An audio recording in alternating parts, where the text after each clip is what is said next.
सुशांत तिवारी जी। श्री हरिवंश महाराज जी। महाराज जी, आपके सत्संग सुनकर पता चला कि जीवन का एकमात्र लक्ष्य श्री जी की भक्ति करना है, लेकिन हम अधम फिर भी भौतिक सुखों को प्राप्त करने के लिए लगे रहते हैं। क्या मनुष्य को भौतिक सुविधाओं की चाह बिल्कुल नहीं करनी चाहिए महाराज जी? क्या हमें कुछ बनने या प्राप्त करने की? तो क्या चाह करने से सब कुछ प्राप्त हो रहा है? क्या जो हम चाह कर रहे हैं वो सब कुछ तो नहीं प्राप्त हो रहा। जो हमारे प्रारब्ध में है वो हमें मिल जाएगा। चाह करने से क्या होता है? प्रारब्ध में भगवत प्राप्ति नहीं है, इसकी चाह करो, भजन की चाह करो, धर्म की चाह करो, सत्य की चाह करो, सत्य के राह पे चलने की चाह करो, तो भौतिक सुख तो अपने आप मिल जाएंगे। सुविधाएं तो तुम्हारे को प्रारब्ध अनुसार मिल जाएंगी, लेकिन भगवान प्रारब्ध अनुसार नहीं मिलेंगे। जैसे कोई दुख की चाह नहीं करता ना, फिर भी दुख मिलता है ना, ऐसे तुम सुख की चाह ना करो तो भी तुम्हें सुख मिलेगा। केवल अपने कर्म को करते रहो, जो तुम्हारा कर्तव्य है, कर्म है, उस कर्म को करते रहो। चाह हमारे हृदय को जलाती है, चाह भगवान से विमुख कर देती है। जाहि न चाही कवहु कछु, तुम सन सहज सने, बसो निरंतर तासुर सो राउर निज के। मनुष्य जन्म चाह बढ़ाने के लिए नहीं मिला, चाह मिटाने के लिए मिला है। एक आदमी शांति से बैठा हुआ गंगा जी के ऐसे तरंगों को देख रहा था। उसका दोस्त आया, ए बैठे क्या करते हो? बोले क्यों? अरे बोले कुछ करो। तो बोले कुछ करने से क्या होगा? बोले धन मिलेगा। धन से क्या होगा? बोले भोग मिलेंगे। बोले भोग मिलेगा फिर क्या होगा? बोले शांति से बैठेंगे। तो बोले बैठे थे शांति से। इतना चक्र चाह में आदमी परेशान है। चाहिए सबको शांति, लेकिन चाह के बाद, और जब तक चाह है तब तक शांति कहाँ है?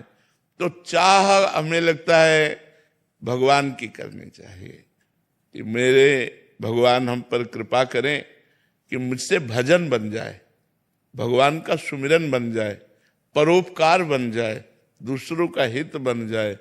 ऐसी चाह करो। हम आपसे सत्य कहते हैं, बिना चाहे सब कुछ अपने आप आ जाएगा। अगर भाग्य में लिखा है ना, तो बिना चाहे अपने आप आ जाएगा।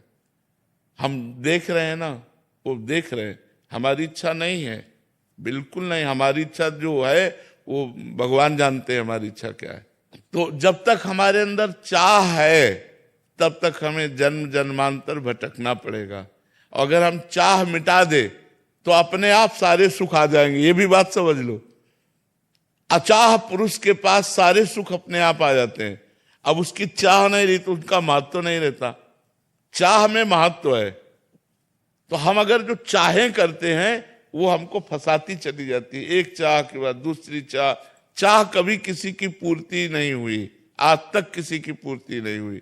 एक चाह पूर्ति होते दो चाहें खड़ी हो जाती, दो को पूरा करो, चार खड़ी हो गई। देखो चाह का क्रम ऐसा है। एक लड़का स्कूल जाता था पैदल, उसका बाप धनी था। तो एक दिन विद्यार्थी साइकिल से, उसने देखा ये तो बड़ी सुविधाजनक है, पैदल चलने में तो स्कूल तक पहुंचने में थक जाते हैं, साइकिल ये तो पैर मारो आराम से चलते जाओ। उसने कहा कि पिताजी मुझे साइकिल चाहिए। एक साइकिल खरीदी।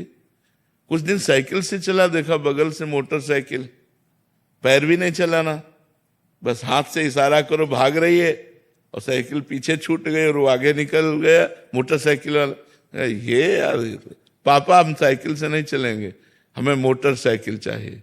वो धनी आदमी था, मोटरसाइकिल खरीदी।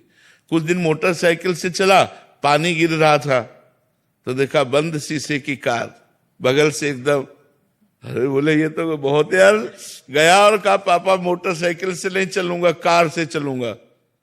अब कुछ दिन कार से चला तो जाम में कार फंसी गई। ऊपर देखा हेलीकॉप्टर, हेलीकॉप्टर लेकर। उसने कहा पापा हेलीकॉप्टर, थप्पड़ मारा, फिर पैदल कर दिया। समझ रहे कि कार भी बेच दी कि तू पैदल चल। बस हमारी हालत यही है। कामनाएं हमारी बढ़ती चली जाती है, 1 से 10, 10 से 20, 20 से 40। तो हमें लगता है अच्छे धर्म की कामनाएं करें, भगवान की कामनाएं करें, मनुष्य जीवन हमारा सार्थक हो ऐसी कामनाएं करें। और अगर हम धन की कामना करें ही तो भगवान के ऊपर छोड़ दें कि मन आवे तो पूरी करना, न मन आवे तो पूरी मत करना। हम इससे प्रसन्न रहेंगे। जोई जोई प्यारो करे सोई मोहि भावे। धन की कामना करे तो प्रभु से करे, वैसे तो करना नहीं चाहिए, पर करे तो प्रभु से करे और अपना कर्तव्य कर्म करता रहे। और जो सुख दुख आए उसे सह ले, तो इसी जन्म में भगवत प्राप्ति का मार्ग प्रशस्त हो जाएगा।